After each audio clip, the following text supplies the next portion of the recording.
Another thing to consider when you're lifting these types of loads is the travel path of a system when it's under load. So when you're setting up one of these systems, what might that path look like? And then when it's under load, there could be obstacles that wouldn't be necessarily there if you're just looking at the path before it's actually weighted. So what's the best way to plan for these potential path obstacles, and what considerations should be made when putting together your rigging plan before actually executing the lift?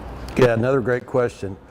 One of the situations that most wireless LTE 4G, 5G crews always face is congested area sites where they don't have enough room to tag, or they don't have access to the base of the tower to put a floor block.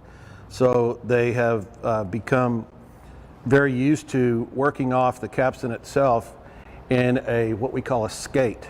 There's confusion as to what a trolley is. Most of the crews out there are calling it a trolley, but it is truly what we call a skate system.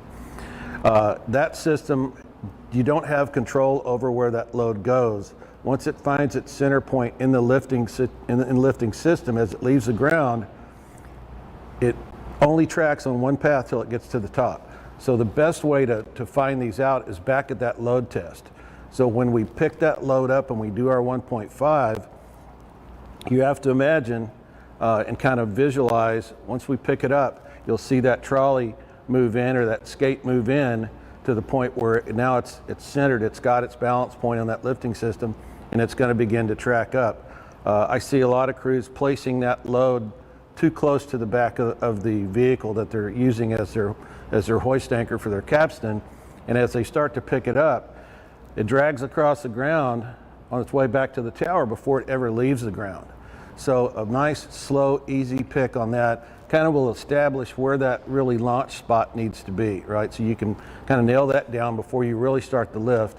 And then it's always best to have a crew member on the tower that can visualize something from the top. If there's a congested site where we've got large antennas and carrier platform levels in place that can obstruct our vision, that's where you're going to find the rubbing points at the very top block. It's really easy to get into a situation with the top block to rub. So when we rub, not only do we wear and potentially get into an abrasive or cutting situation with our soft ropes, our synthetic ropes, but we also get into a situation that when something rubs on it, it increases the load that's on the hoisting system.